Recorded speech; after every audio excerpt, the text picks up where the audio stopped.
அனைவருக்கும் வணக்கம். இன்றைக்கு 3வது நாள். இயற்கை உணவு இருக்க தேர்வு பயம் எதற்குங்கிற தலைப்புல தேர்வு காலத்தில் மாணவர்களுக்கு ஏற்படக்கூடிய பதற்றம், கவனமின்மை, தூக்கமின்மை குறைபாடு, மன அழுத்தம், இந்த குறைபாடுகளுக்கெல்லாம் நம்முடைய இயற்கை வழியில் உணவு முறைகளாக ஒவ்வொரு நாளும் பார்த்து வருகிறோம். அந்த வகையில இன்றைக்கு 3வது நாள். இன்னைக்கு நம்ம என்ன பார்க்க போறோம்னா, குழந்தைகள் நல்லா படிச்சிருப்பாங்க. படிச்சு முடிச்சுட்டு போய் தேர்வு எழுதக்கூடிய ஹாலுக்கு போய் கொஸ்டின பார்த்த உடனே படிச்சது எல்லாமே முற்றிலுமாக மறந்து போயிரும். பிளாங்காவே இருக்கும். கொஞ்ச நேரத்துக்கு அவர்களுக்கு ஒரு பிளாங்க், எதுவுமே நினைவில் இல்லாமல் ஒரு முற்றிலுமாக வெறுமனே இருக்கக்கூடிய ஒரு தோற்றத்தை உருவாக்கும். இந்த மாதிரி குறைபாடுகள் நம்முடைய குழந்தைக்கு வரவிடாமல் தடுப்பதற்காகத்தான் இன்றைய உணவு முறை மிக மிக முக்கிய பங்காற்றுகிறது. சரி, முதல்ல காலை வேளை உணவு. காலை வேளை உணவை பொறுத்தளவுல 3வது நாள்ல நாம பருப்பு அரிசி சாதம் செய்து சாப்பிட வேண்டும். பருப்பு அரிசி சாதம் என்று சொல்லும் பொழுது, அரிசி பாரம்பரிய அரிசியாக இருக்க வேண்டும். குறிப்பா பாரம்பரிய அரிசியில மாப்பிள்ளை சம்பா தேர்ந்தெடுக்கப்பட வேண்டும். இப்ப இந்த பருப்பு அரிசி சாதம் செய்வதற்கு தேவையான பொருட்கள்: மாப்பிள்ளை சம்பா அரிசி, பாசிப்பயிறு 2 டேபிள் ஸ்பூன், சின்ன வெங்காயம் 3 சின்ன வெங்காயம், பூண்டு 2 பல், நெய் 1/2 தேக்கரண்டி. இதுதான் பாரம்பரிய அரிசியில நாம பருப்பு சாதம் செய்ய போறோம். அப்ப குறிப்பா இந்த மாப்பிள்ளை சம்பா அரிசியில இரும்பு சத்தும் வைட்டமின் பியும் இருக்கின்ற காரணத்தினால மூளைக்கு ஆக்சிஜனுடைய வேகத்தை கொண்டு செல்லக்கூடிய அந்த ஆற்றலை மேம்படுத்துவதற்கு இந்த பாரம்பரிய அரிசி உதவும். பாசிப்பயிர்ல புரதச்சத்து இருக்கிறது. இது நியூரோ டிரான்ஸ்மிட்டருக்கு உதவியாக இருக்கக்கூடியது இந்த புரதச்சத்து. அதற்கடுத்து சின்ன வெங்காயம். சின்ன வெங்காயத்துல ஆன்டி ஆக்சிடென்ட் நிறைவாக இருக்கிறது. இது மூளையினுடைய பாதுகாப்பிற்கு உதவக்கூடியது. பூண்டு இரத்த ஓட்டத்தை அதிகரிக்கும். அது மட்டும் கிடையாது, தேர்வு பயத்தை, தேர்வு நேரத்தில் ஏற்படக்கூடிய பதற்றத்தையும் இந்த பூண்டு குறைக்க உதவும். நெய், இது ஆரோக்கியமான கொழுப்பு இருக்கின்ற காரணத்தினால மூளையினுடைய செல்களுக்கு தேவைப்படக்கூடிய ஒன்றாக இது பயன்படும்.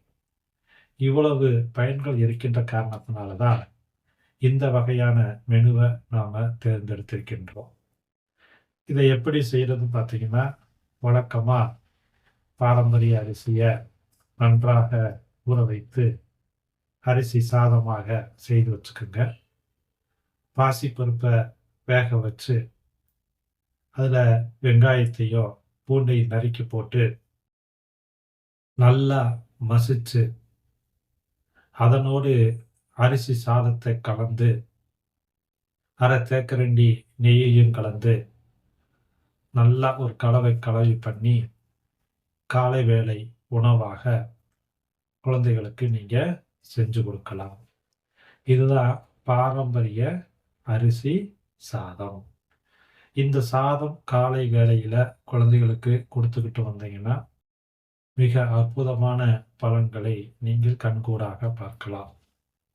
சரி, காலை வேளை உணவு முடிச்ச உடனே ஸ்கூலுக்கு கிளம்புறதுக்கு முன்னாடி நாம தண்ணீர் பாட்டில் கொடுத்து விடணும். அந்த வகையில மூலிகை தண்ணீர் நாம தயார் செய்யணும். இன்றைக்கு நாம் தயாரிக்கக்கூடிய மூலிகை தண்ணீர் 3வது நாளுக்கான மூலிகை தண்ணீர் வல்லாரை தனியா தண்ணீர். வல்லாரை தனியா தண்ணீர். அப்ப இந்த தண்ணீர் செய்வதற்கு தேவையான பொருட்கள் வல்லாரை இலை. வல்லாரை இலை கிடைத்தால் 5 அல்லது 7 இலைகளை எடுத்துக்கொள்ளவும். தனியா என்று சொல்லக்கூடிய வரக்கொத்தமல்லி 1 தேக்கரண்டி. தண்ணீர் 1 லிட்டர். முதல்ல அந்த தனியாவை 1, 2ஆக சிதைத்து வைத்துக்கொண்டு ஒரு பாத்திரத்தை எடுத்து 1 லிட்டர் அளவு தண்ணீர் ஊற்றி அதுல தனியாவையும் வல்லாரை இலையையும் சேர்க்க வேண்டும். சப்போஸ் வல்லாரை இலை தொடர்ந்து கிடைக்கலைன்னா நீங்க 1/4 தேக்கரண்டி வல்லாரை இலை சூர்ணத்தை நீங்க பயன்படுத்திக் கொள்ளலாம். இந்த இரண்டையும் 1 லிட்டர் அளவு தண்ணீர்ல சேர்த்து 5 முதல் 7 நிமிடங்கள் நன்றாக கொதிக்க வைத்து பின்பு அடுப்பை அணைத்து ஒரு 10 நிமிடம் மூடி வைத்து அதன் பின்பு அதனை வடிகட்டி குழந்தைக்கு வாட்டர் கேன்ல ஊற்றி கொடுத்து காலை 8 மணிலிருந்து மாலை 5 மணிக்குள்ள இந்த தண்ணீரை கொஞ்சம் கொஞ்சமாக மருந்து போல குடித்து கொண்டு வர சொல்லுங்க. இந்த தண்ணீரை பொறுத்தளவுல குழந்தைகளுக்கு கவனச்சிதறல் இல்லாமல் அவர்களுடைய கவனம் மேம்பட ஆரம்பிக்கும். நினைவாற்றல் திறன் அதிகரிக்க ஆரம்பிக்கும். உடல் சோர்வை போக்க ஆரம்பிக்கும். இந்த தண்ணீரை குழந்தைகளுக்கு நீங்க கொடுத்துட்டு ஸ்நாக்ஸாக வழக்கமாக நம்ம கொடுத்து விடுவோம் இல்லையா, அது மாதிரி இன்றைக்கு நாம் கொடுத்து விடக்கூடிய ஒரு சிற்றுண்டியாக ஒரு பழ உணவு.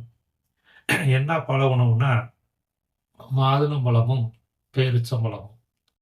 அப்போ மாதுளம்பழம் ஒரு 1/4 கப் அளவுக்கு எடுத்து 2 பேரிச்சம்பழத்தையும் மாதுளம்பழத்தையும் 11 மணிக்கு குழந்தைக்கு ஸ்நாக்ஸாக நீங்க கொடுத்து விடலாம். பொதுவா மாதுளம்பழம் இரத்த ஓட்டத்தை அதிகரிக்கும். பேரிச்சம்பழத்துல இயற்கையாகவே இரும்பு சத்தும் இயற்கையான குளுக்கோஸும் நிறைவாக இருக்கிறது. இந்த 2ம் சேர்ந்த கலவைய குழந்தைகள் காலை வேளை 11 மணிக்கு சாப்பிடும் பொழுது அவர்களுக்கு அந்த நேரத்தில் வரக்கூடிய திடீர் சோர்வுகள் முற்றிலுமாக களையப்படும். அது மட்டும் கிடையாது, மதிய வேளை உணவு வரை அவர்களை சுறுசுறுப்பாக வைத்துக் கொள்வதற்கு இந்த 11 மணிக்கு சாப்பிடக்கூடிய அந்த பழ உணவுகள் மிகவும் அவர்களுக்கு பயனுள்ளதாக இருக்கும். அந்த வகையில இந்த உணவை எடுத்துக்கொள்ளலாம். அதற்கடுத்து குழந்தைகளுக்கு கொடுத்து விடக்கூடிய மதிய வேளை உணவு பாரம்பரிய அரிசி கீரை சாதமாக இருக்க வேண்டும். காலை வேளையில பருப்பு சாதம், மதியான வேளையில கீரை சாதம், அதுலேயும் குறிப்பா பாரம்பரிய அரிசி கீரை சாதம். அப்ப எந்த வகையான பாரம்பரிய அரிசி மதிய வேளைக்கு பயன்படுத்தணும்னா கைக்குத்தல் அரிசியை பயன்படுத்த வேண்டும். கீரையை பொறுத்தளவுல பொன்னாங்கண்ணி கீரையை நம்ம பயன்படுத்திக்கலாம்.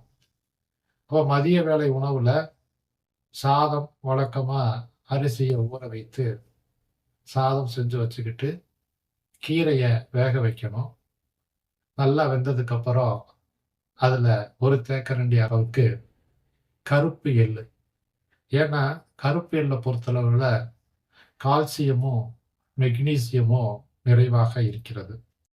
அதனால அந்த கருப்பு எள்ளையும் அந்த கீரையோடு துருவிய தேங்காய் துருவலையும் சேர்த்து அரிசி சாதத்தையும் கலந்து நன்றாக கிளறி குழந்தைக்கு மதிய வேளை உணவாக நீங்க கொடுத்து விடணும்.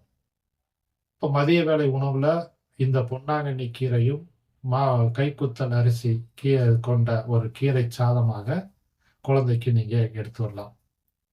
அதை முடிச்சுட்டு குழந்தைங்க வீட்டுக்கு வந்த உடனே மாலை வேளை சிற்றுண்டியாக நாம வழக்கமா செய்யக்கூடிய அந்த விதை கலவைகள் கொடுக்கப்பட வேண்டும். இந்த 3வது நாள்ல நாம என்ன விதைகள் குடுக்கலாம்னா, பாதாம் பருப்பு 4 பாதாம் பருப்பு. ஏனென்றால் இதில் வைட்டமின் இ அதிகமாக இருக்கிறது.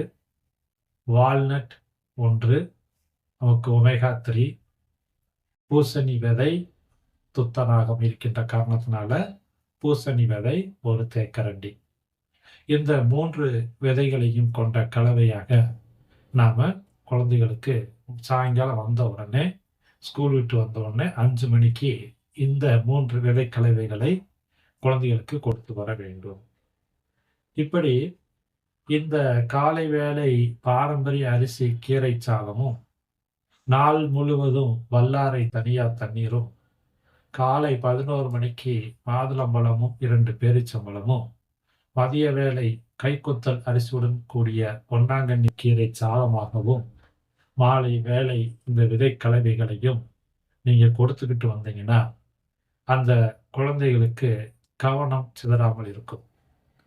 ஏன் பொதுவா இந்த குழந்தைகளுக்கு இந்த பிளாங்கா இருக்கக்கூடிய ஒரு சூழ்நிலை உருவாகுதுன்னு பார்த்தோம்னா, அவங்களுக்கு ஒரு மன அழுத்தம், அதாவது தேர்வை பற்றிய ஒரு மன அழுத்தத்தினாலேயோ, அல்லது நம்மளுடைய மூளையில இருக்கக்கூடிய அந்த நினைவக மையம் ஹிப்போகாம்பஸ் என்று சொல்லக்கூடிய அந்த நினைவக மையம் தற்காலிகமாக முடங்குவதனாலேயோ, அல்லது குறைவான இரும்பு சத்து பற்றாக்குறையினாலேயோ, அதை தாண்டி அதிகப்படியான மொபைல் பயன்படுத்தி கொண்டு இருப்பதனாலேயோ, போதுமான அளவுக்கு தூக்கம் இல்லாத காரணத்தினாலேயோ, மாணவர்களுக்கு அந்த திடீர்னு எல்லாமே மறந்து போய் முற்றிலும் வெறுமனே இருக்கக்கூடிய ஒரு சூழ்நிலை அவர்களுக்கு தோன்ற ஆரம்பிக்கும். இந்த குறைபாடுகளுக்கெல்லாம் ஒரு சிறந்த தீர்வை தரக்கூடியதுதான் இன்றைக்கு நாம் பார்த்த இந்த பாரம்பரிய அரிசி உணவு பட்டியல். இது 3வது உணவு பட்டியல். இந்த உணவு பட்டியல் படி நீங்க தயார் செய்து குழந்தைகளுக்கு கொடுத்து அதனுடைய பலனை உணருங்க. மீண்டும் 4வது நாள் உணவு பட்டியலை நாளை நாம் சந்திக்கலாம். நன்றி, வணக்கம், வாழ்க வளமுடன்.